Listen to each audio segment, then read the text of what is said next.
რატომ არის ხალხი წლების სამართლის ძიებაში? დემოკრატიის ინდექსის ახალმა კვლევამ სასამართლო ხელისუფლების უმოქმედობა ამხილა. ირკვევა, რომ საქმეების დაჩქარებულ ვადებში განხილვის ან გაჭიანურების გადაწყვეტილებას კლანი პოლიტიკური დაკვეთების მიხედვით იღებს. თუ პოლიტიკურად მოტივირებული საქმეების სასწრაფო რეჟიმით განიხილება, მოქალაქე მისი საქმის განხილვას ზოგჯერ 1800 დღე ელოდება. სასამართლო სისტემაში არსებობს კლანი, რომელსაც პირველ რიგში აინტერესებს ხელისუფლების დაკვეთების შესრულება და მას არ აინტერესებს მოსახლეობის და ზოგადად მართლმსაჯულების ხარისხი და მართლმსაჯულების ისწრაფე. კონკრეტულ საქმეებში თუ იყო ინტერესი, ეს საქმე შეიძლება დაჩქარდეს, არ შენელდეს. გააჩნია რა ინტერესია საქმეში. საქმეები ჭიანურდება. სასამართლოებში არ არის საკმარისი მოსამართლე და თითოეულ მათგანზე მინიმუმ 300 საქმე მოდის. ამ საქმეების განხილვა დათქმულ ვადებში ფაქტობრივად შეუსრულებელი მისია. მოსამართლეების ადგილები თავისუფალია, მაგრამ სასამართლო კლანი სისტემაში ახალ მოსამართლეებს არ უშვებს. მკვლევარები მივიდნენ დასკვნამდე, რომ გავლენიან ჯგუფს ახალი მოსამართლეების დანიშვნა არ უნდა, რადგან შესაძლოა მათგან სრული მორჩილება ვერ მიიღოს. საქმეთა რაოდენობა სასამართლოებში არის მზარდი.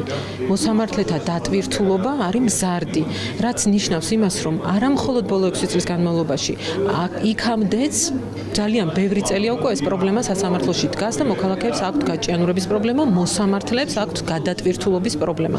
ამ პრობლემას არ უპასუხა არც ერთმა სასამართლო რეფორმამ. ყველა მოსამართლე, რომელიც იხილავს სამოქალაქო და ადმინისტრაციულ დავებს, არის მოწყვლადი, ვინაიდან თუ მათ აქვთ საპროცესო ვადების დარღვევა და უმეტეს შემთხვევაში ეს ასეა, ნებისმიერ შემთხვევაში მათ წინააღმდეგ შეიძლება დაიწყოს დისციპლინური წარმოება. რა თქმა უნდა, სასამართლო სისტემას არ სურს ახალი კადრები შევიდნენ სისტემაში და არ ხსნის კარს, ასე ვთქვათ, კვალიფიციური და ღირსეული იურისტებისთვის, იმიტომ რომ რა გვთ შიშები, რომ ამით შეიძლება განსხვავებული ხმა, განსხვავებული, ასე ვთქვათ, შეხედულებები გაჩნდეს სასამართლოში.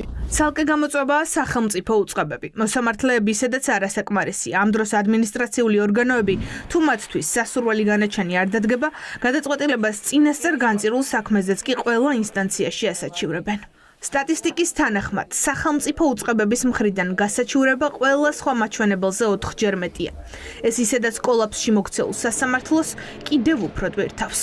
საჯარო უწყებების წინააღმდეგ მიღებული გადაწყვეტილებები უმრავლეს შემთხვევაში საჩივრდება ზემდგომ ინსტანციებში და ეს იწვევს ზემდგომ ინსტანციების გაუმართლებელ გადატვირთვას. იუსტიციის საბჭოს ერთი მხრივ არ აქვს ინტერესი, მეორე მხრივ არ არსებობს ანგარიშვალდებულების სისტემა. არსად არავინ ამის გამო არ აგებს პასუხს. სისტემა სასამართლოს მართვის რეალურად არ მუშაობს და ადამიანები, მოქალაქეები არიან შეტოვებული ამ სისტემას და რეალური საქმე არის პოლიტიკურ სისტემას მოემსახურონ პოლიტიკური მართლმსაჯულებით და თავიანთი ძალაუფლება შეინარჩუნონ ამ სისტემაში.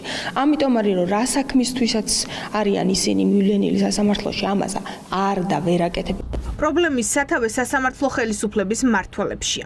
კლანი, რომელიც ხელისუფლებას ემორჩილება და მართლმსაჯულების სისტემის გაუმჯობესების ნაცვლად დავალებების შესრულებითაა დაკავებული. მათ ხელში დამატებითი ბერკეტია გაჭიანურებული საქმეები, რომლებიც საჭიროების შემთხვევაში მოსამართლეების წინააღმდეგ შეუძლიათ გამოიყენონ და გაათავისუფლონ. როლს თამაშობს არა ის, რომ ყველა საქმე თანაბრადროულად და ვადებში უნდა მიდიოდეს, არამედ გარკვეული პოლიტიკურად სენსიტიური თემები შესაძლოა უფრო დაჩქარებული იყოს ამ პირიქით. მიდგომა უნდა იყოს ერთგვაროვანი და ამის მიხედვით უნდა მოქმედებდეს სასამართლო. უძლებელია, რომ სადღაცა საათივით აწყობილი იყოს სისტემა და იგივე სისტემას მერე ან კორუფციული პრობლემები ქონდეს, ან პოლიტიკური კორუფციის პრობლემები ქონდეს, ან პოლიტიკური ზეწოლის და გავლენის ქვეშ იყოს. არსებობს სრულიად ერთმნიშვნელოვანი ინტერესი, რომ სისტემა იყოს მოშლილი. და რამდენადაც მოშლილია, იმდენად ადვილია მერე მის მანიპულირება. საქმეების გაჭიანურების პრობლემის მოგვარებაზე იუსტიციის უმაღლესი საბჭო უნდა მუშაობდეს. ამისთვის ცალკე დეპარტამენტიც კი აქვს შექმნილი. დღეს საბჭოს წევრებმა ექსპერტების კრიტიკის მოსმენა არ ისურვეს და კვლევის პრეზენტაციაზე არ მოვიდნენ. საბჭოს არც ბრალდებებზე ჰქონია პასუხი.